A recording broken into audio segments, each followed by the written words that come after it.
talking about a coach who's coming to the area to talk about how he never punts in any games. Hey, from Seattle, thanks for popping in bright and early.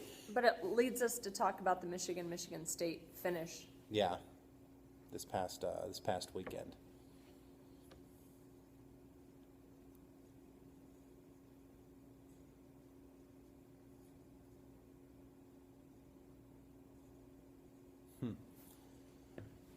Well, interesting. Tom has the Find My Phone app up on running on an iPad, but because remember that story?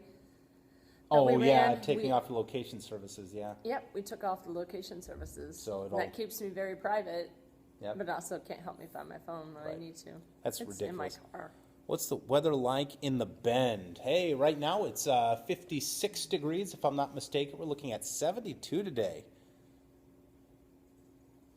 King 5, all right. Rock on, man. Rock on. Del Rio, Tejas. Thanks for popping in this morning. So has Chuck even back in the States? I would hope so, because he's on tomorrow morning. I know. Knowing my luck, he's getting back tonight at 10:30, you know? Yeah, that's true. Good morning from Connecticut. I did a 4th grade project on the state of Connecticut back in the day. Carrie studied Rhode Island, so we made sure we went to visit Rhode Island and Connecticut. Oh, fun. Beautiful. Well, I wish I was your kids. That was last summer's trip. It was a great trip. Welcome back, everyone. 10 till the top of the hour. Okay, on to more news. Area coaches had a very unique opportunity to get some ideas on coaching from a highly successful high school coach from Arkansas while he led a panel discussion at the Morris Inn at Notre Dame. Now, this is Kevin Kelly. He analyzes data research to make his coaching sessions. And it's been working really well for him because he wins 80% of his games. He's led his team to the state title game multiple times. Coach Kelly was joined by South Bend Tribune's Eric Hansen and our Angelo DiCarlo. He gave an in-depth analysis of this past weekend's game between Notre Dame and USC. It's crazy. Yeah, press conference.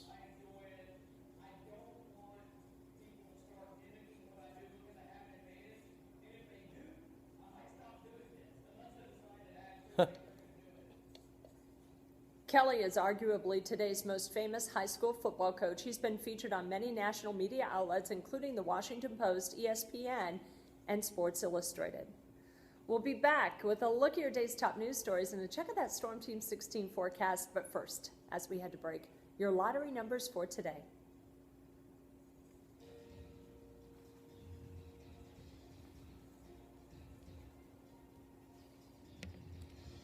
Somebody's... You know, I don't think it mentioned anything in there about the fact that he just doesn't punt ever. I put it in the CG. That's the only thing that was in? The coach who never punts. What about those who don't? Okay.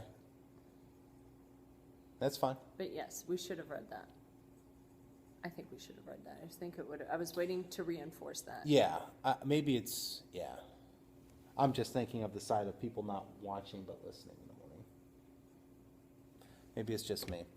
All right, so we're on the home stretch here of 16 Morning News. We've got 3 top news stories as we head to the final the block. Final countdown. Ba-da-da-da, ba-da-da-da-da, ba-da-da-ba-ba, ba-da-da-da-da-da. So we've got 3 big news stories. Then we got a little weather action. Heard it's been cut a little short. Saw his schedule, you'd know why. Well, see, that's what I thought too. I honestly haven't done any background work on looking up his info, but it seems to me that I wonder if he's in a good feeder school. Yeah.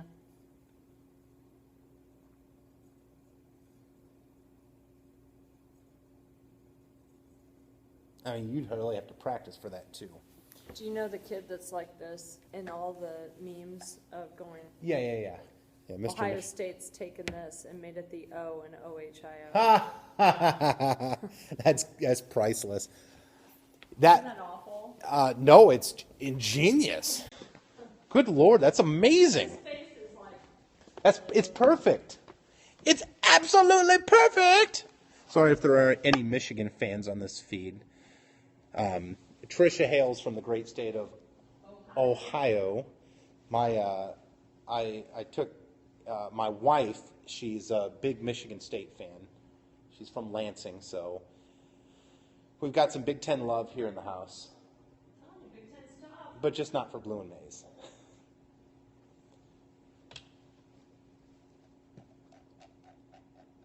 Well, we appreciate you popping in for the final stretch here of our newscast. We're on usually between 5 and 7 here on Periscope every single weekday morning. I'm actually on vacation after today, so I won't be on. Trisha might be on tomorrow if she can find her phone. Yeah. 6:54 now, making news as you head out the door. 20-year-old Zach Anderson was resentenced to 2 years probation under a Michigan leniency law. This comes after he was arrested in December for having consensual sexual relations with a 14-year-old who lied about her age. While Zach is off Michigan sex offense No. registration, he lives in The Elkhart and under the station used to be owned by the university, no longer is. Indiana's registry for those 2 years. The Andersons say they're ready to fight that in court as well. The long and successful career of a local artist ended abruptly Sunday morning in a traffic accident in the city of St. Joseph. Tim McDonald kept his studio at the Box Factory, where the last painting he did was a self-portrait. In the 1980s, McDonald's work graced several Notre Dame football programs. He also designed beer steins for Anheuser-Busch. McDonald was driving a moped he had recently received for his birthday when the fatal crash occurred. Well, the suspect arrested in connection with Saturday night's hit and run has been officially charged. 38-year-old Mark Medejek was charged with leaving the scene of an accident and driving while suspended, resulting in serious bodily injury. Both are level 6 felonies. Now we join David with a check of today's weather. David? Yeah, you've got that right, Tricia. In fact, we're starting out the morning on a mild note. Take a look at these temperatures. Middle 50s all across the board. I don't expect us to drop all that last of today. Notice on the screen the cool spot is actually 52 degrees. It's out in LaGrange at this hour. The warm spot in southwest lower Michigan. I expect all of us, though, to today. Take a look in time. 16 future track. Let's put this into motion. A few more clouds rolling in this afternoon, but no rain showers. That activity is expected to hold off until tomorrow. That could be with us for the morning drive tomorrow. Our high temperature today reaching 72 degrees. That's about 10 to 12 degrees above normal for this time of the year. We'll take it, even though the calendar still says fall. I checked it, I double-checked it, I triple-checked it.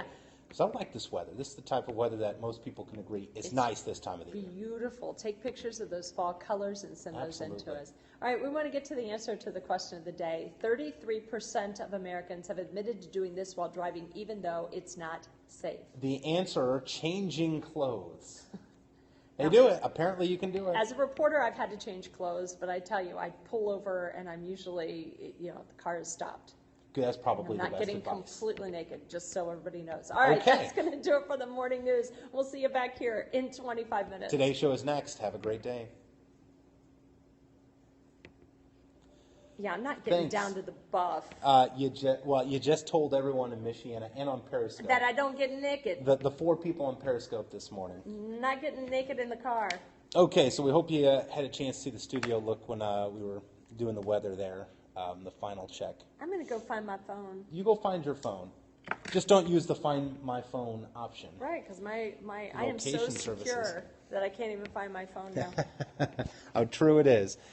So we're at the end of our newscast. I'm going to do a quick update for the Today Show. We taped 2 Today Show cut-ins that we do, and then we have one for our sub-channel, Antenna TV, which shows all the good channels, all the good shows that your parents, maybe yourself, have caught the reruns of that they've watched in their day. So stand by. All of us are going to see sunshine here in Michiana. It's mainly just this morning as we transition to the afternoon. You'll lose a few more clouds, and 16 Future Track agrees with that. It also gets us back up into the 60s today. Yes, I believe we'll get enough sunshine to get back up close to 72 degrees by the end of the afternoon. 60-degree readings will come around noontime. That southwesterly wind at 10 to 20 miles per hour today. Now back to today, right here on NBC.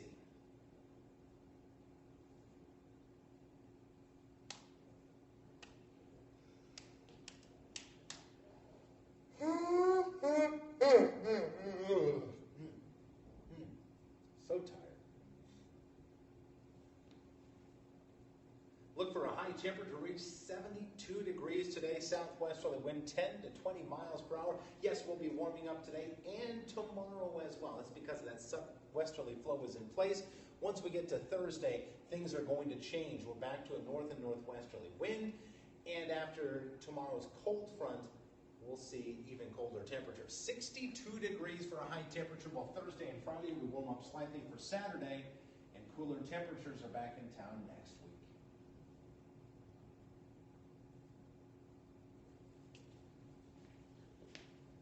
One more, folks. One more.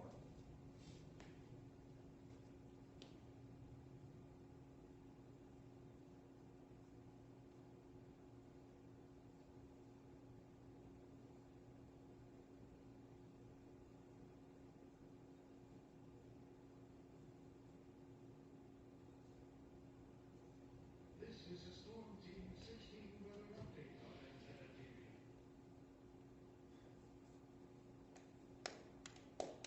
This is a Storm Team 16 weather update on Antenna TV. All of us are going to see sunshine for the first half of the day. Later on, you may notice a few more clouds. 16 Future Track on the screen picks up the cloud cover toward the afternoon. Our model thinking it's going to be completely overcast. I'm going to go variably cloudy once we get late in the day, but our temperatures are still expected to reach close to 72 degrees for a high temperature. Watch out for that southwesterly wind at 10 to 20. Now back to Antenna TV.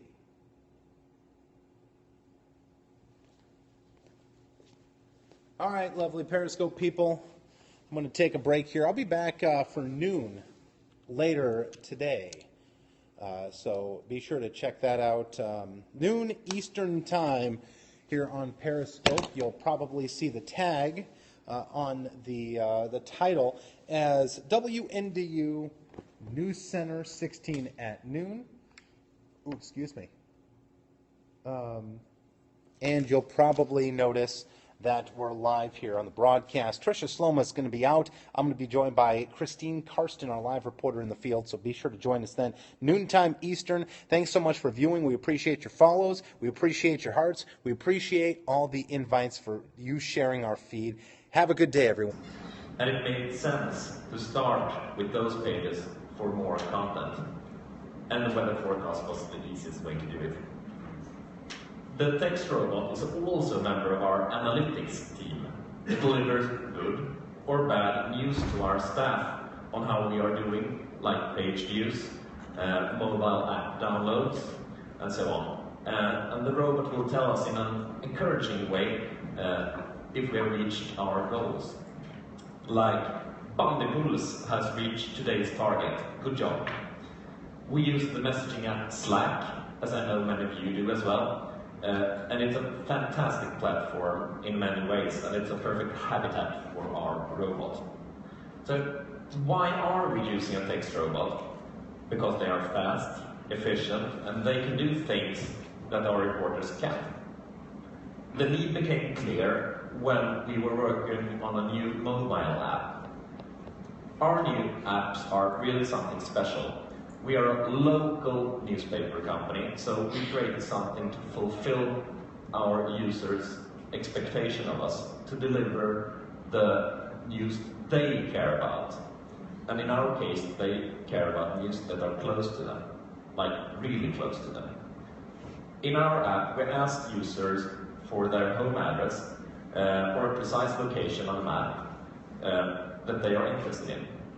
Then we ask them if they have any special interest, like ice hockey, and then we deliver the news to them. It's a push app. with automatic push notifications, and it works really well. In my case, I got a push notification a couple of days ago with the news that they are building 12 new houses in my neighborhood. It was big news for me, but a piece that would never have been published on the front page of our site. It's simply not interesting for that many people, but it's interesting for me. Now we can reach the users that are interested.